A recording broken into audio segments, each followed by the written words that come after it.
Welkom in my Afrikaanse klas.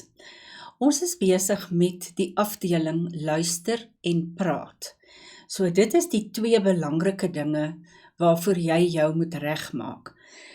Soos jy nou kan sien hieronder sê ons luister en praat, luister, listen, en dan die praat gedeelte gaan wees dat jy jou eie opinie gee oor die saak waarna jy geluister het. 'n mening, dit beteken, dit kan iemand anders se opinie wees, dit kan iemand anders se voorlegging wees, dit kan iemand anders se idees wees, maar dit gaan daaroor dat jy jou ore moet gebruik, en dan moet jy daar is 'n oor, en dan moet jy jou mondjie gebruik. Lyk nie regtig soos 'n mond nie, maar toe maar. So dis waaroor dit gaan. So ons gaan nou vandag, ek gaan vir julle 'n artikel lees oor anderkant die Liesbeek. Nou die Liesbeek is 'n rivier wat in Kaapstad vloei. En hierdie is die skrywer wat Marzaan Botha is, se mening. Dis haar opinie. Nou hier's 'n klomp interessante goed wat aangeraak word, maar laat ek nou eers lees. Kom ons lees eers en ek gaan hom bespreek met julle soos ons aangaan. So jou opdrag sal wees, jou taak sal wees, en dit word hieronder vir jou gegee, lees die onderstaande uittreksel. So dit is nie die volledige berig nie, dis net 'n gedeelte, en gee jou opinie, so jou mening oor een aspek. Nou soos wat julle gaan sien, is hier verskillende goed waaroor 'n mens kan praat, afhangende van waarin jy belangstel. Ek hoop julle kry hierdie woord. Die Engels is baie naby. Give your opinion on one aspect. Goed. Die paragrawe is ook genommer, om dit vir julle makliker te maak.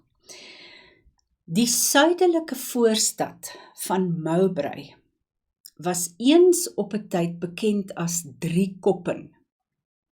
Vandag is hier soveel om te doen, dat jy omtrent moet kopkrap om te kies. Vreemde interessanthede speel af langs die Liesbeek rivier in die voorstad Mowbray buite Kaapstad. Op Sondag hou die Zioniste kerkgangers kerk, geklee in vloeiende wit linne langs die rivier.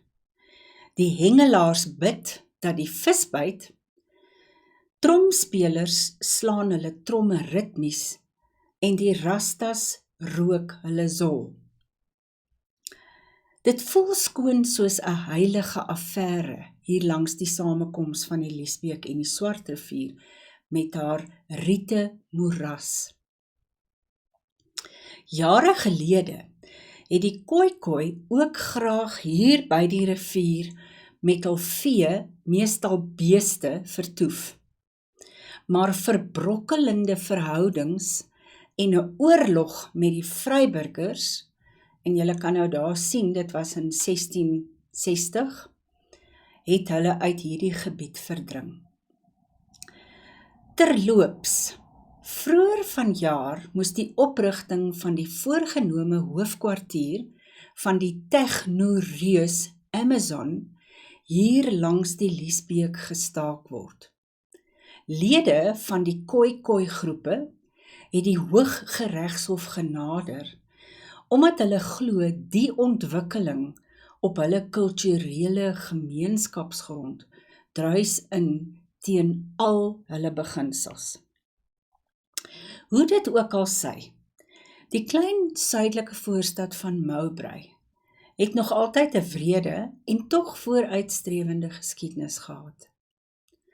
Sedert ek my oor naweke naby die rivierarea hier naby Kaapstad bevind, loop die stories wat ek hoor so snoek in die wintertyd. Hier is selfs 'n liefdadigheidsorganisasie genaamd Friends of the Liesbeek, wat mense bewus maak van die pragtige rivier en hoe om dit te rehabiliteer, skoon te hou en te bewaar vir die toekoms. Nou goed, as jou kop nou draai en jy weet glad nie waaroor dit gaan nie, kom ons begin van vooraf. So, hulle gee onmiddellik vir ons 'n plek, Mowbray, en ons weet dit is in Kaapstad. En kyk asseblief hoe spel ek Kaapstad, dis een woord. Dis 'n suidelike voorstad, so it's southern suburbs. The previous name was Driekoppen, so there was a name change. So,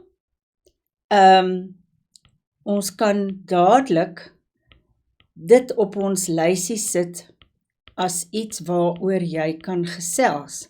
Naamsverandering. Verskoning. Dan gee sy hier so baie om te doen. There's so much to do here that it seems like you need to really struggle to find out what you want to do. Hier is 'n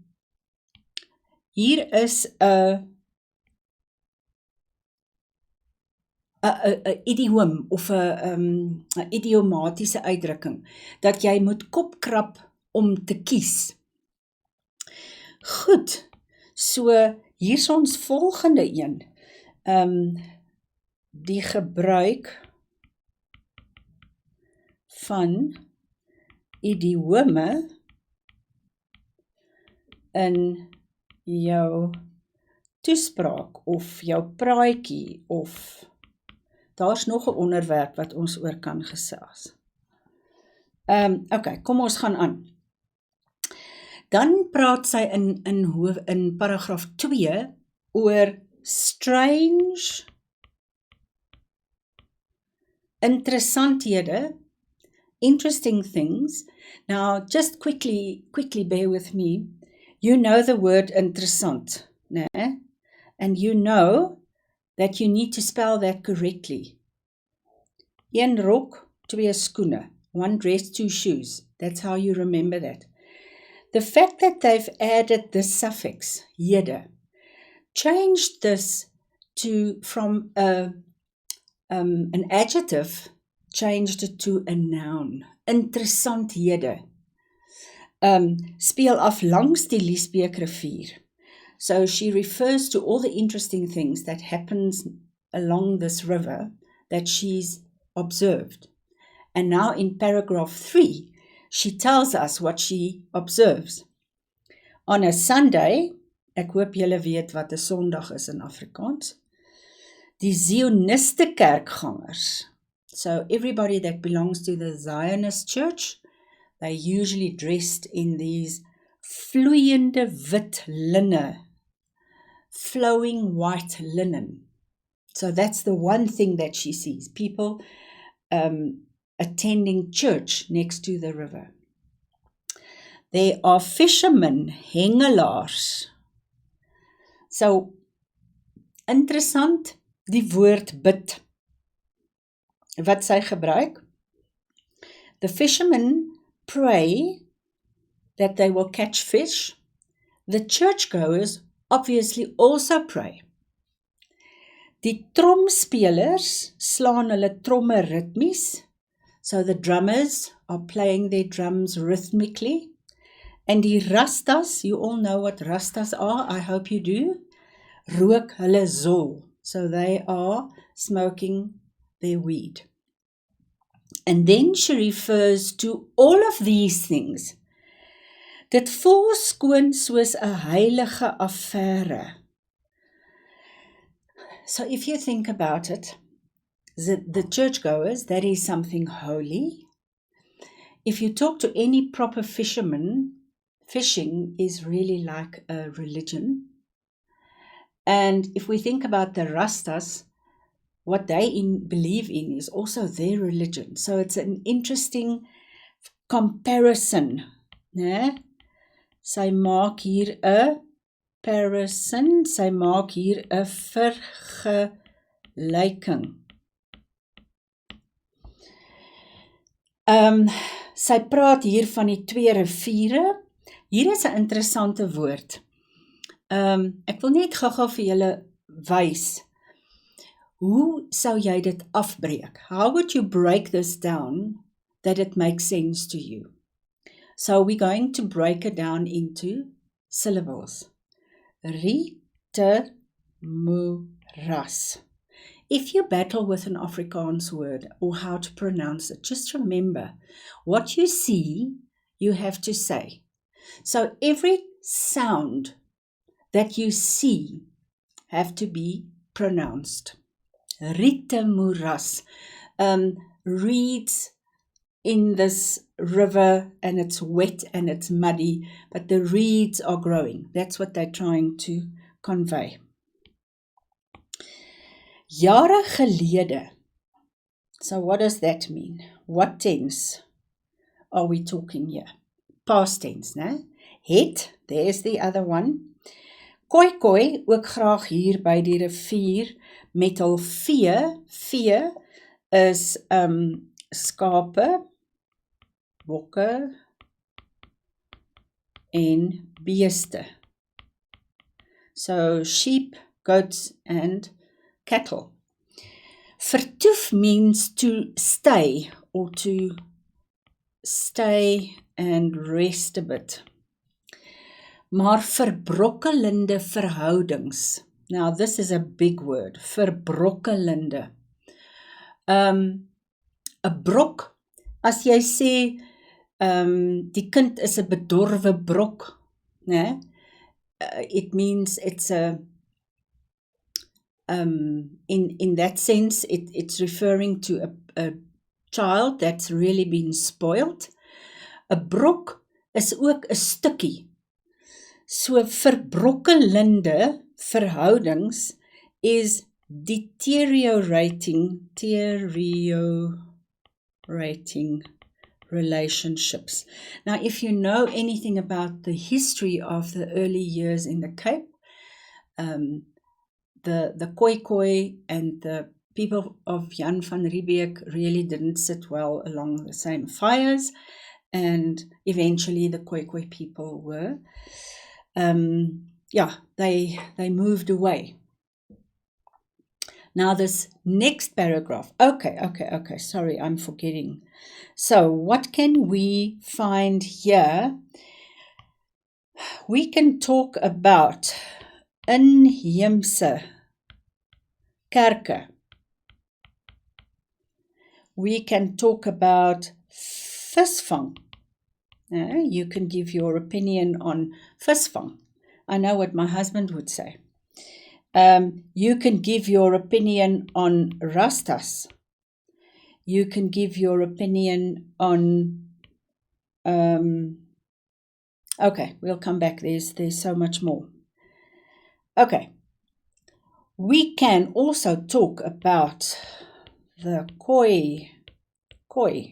That's another one. Goed. What interested me in this paragraph, in this article, was the next paragraph. And it's referring to die technoreus. Daar's weer een van daai woorde. Technical, giant, Amazon. They wanted to build their main quarters. A big building where they can run their business from in Africa. They wanted to build next to the Liesbeek River.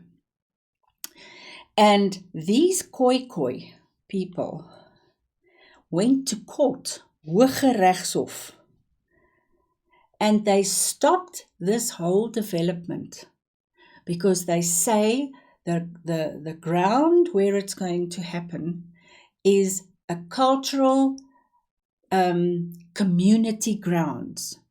Their forefathers, some of them were buried there, and it was against their beginsels, principles. All right. That to me was very thought-provoking. This whole thing of ontwikkeling, so development versus bewaring. To look after something, to keep something the way that it was. Goed. Ons kan praat oor die invloed van tegnologie. Goed, hoe dit ook al sê, hierdie suidelike voorstad het nog altyd 'n wrede, cruel, maar vooruitstrewende geskiedenis gehad. History that it's a growing place. Good, and then in the last paragraph, she talks about, okay, here's another lekker loop die stories wat ek hoor so snoek in die wintertyd. Daar's weer 'n vergelyking en 'n idiomatiese uitdrukking. Snoek is a type of fish that only is caught during the winter times. And sy sê sy loop die stories, hulle praat van as die snoek volop is, dan sê hulle die snoek loop. So they're not really walking, it just means there's an abundance of snoek to be caught. And then she talks about, am I on green? She talks about 'n liefdadigheidsorganisasie. And it's the people that are making other people aware, bewus maak van die mooi rivier, hoe om dit te rehabiliteer, to rehabilitate it, so in other words, to get it back to its former glory, to keep it clean, and to save it for the future. Right, so something else that we can talk about, liefdadigheid. So that's when you do things for people that don't actually deserve it in a way. Ons kan praat oor bewaring van die natuur. Goed, so hier uit hierdie klein artikeltjie, uittreksel van 'n artikel, is daar soveel goed waaroor jy kan praat. So, hoe gaan jy kies? Want gewoonlik gebeur hierdie luister en praat in 'n situasie waar jy nie regtig tyd het om te gaan voorberei nie. So wat is die heel belangrikste ding as jy 'n onderwerp kies om jou opinie te gee? En ek wil vir jou sê, die heel belangrikste ding is jou woordeskat. So, dit moet vir jou help om te kies waaroor jy jou opinie gaan gee. Miskien weet jy, bly jy in 'n straat waarvan die naam verander het, en jy kan iets daaroor sê. Nou gewoonlik is hierdie opinie wat jy moet gee nie 'n baie lang opinie wat jy moet gee nie. So die eerste ding is, watse woordeskat het ek om te praat oor een van hierdie goed? Het jy miskien woordeskat oor tegnologie? Weet jy miskien iets van liefdadigheid? Is jou ouers miskien betrokke by 'n sopkombuis? So kies jou onderwerpie waaroor jy jou opinie wil gee, versigtig rondom jou woordeskat. En dan die ander ding wat jy moet onthou, mense, as jy selfs net 4 of 5 korrekte sinne oor 'n ding kan sê, gaan dit vir jou baie beteken. So wat bedoel ek daarmee? Eerstens jou woordeskat. Tweedens, die woordorde van jou sin. Ek het altyd vir my studente gesê, praat eerder vir my 'n kort sin waar jy die korrekte orde toepas. En wat is die korrekte orde? Stompie. Kan julle onthou van stompie? Jou subject, jou verb, tyd, object, manner, place, verb to, infinitive. So maak seker dat jy jou sinne in die korrekte orde, jou woordorde reg kry. En as jy dan sukkel met jou woordeskat, gaan jou onderwyser jou amper vergewe as jou woorde in die korrekte orde is. So, ek hoop hierdie lesie, hierdie kyk na hierdie artikeltjie het jou 'n bietjie meer op jou gemak geplaas oor hierdie ding wat jy sal moet doen op 'n stadium, ergens van graad 10 tot graad 12. En ek wil regtig weer dit op jou hart druk. In jou handbook en study guide is daar 'n deel wat gaan oor 'n lyste woorde oor spesifieke onderwerpe. Doen jouself die guns en werk daardeur om jouself te help om die woordeskat te ontwikkel om hierdie werk te kan doen. Tot 'n volgende keer.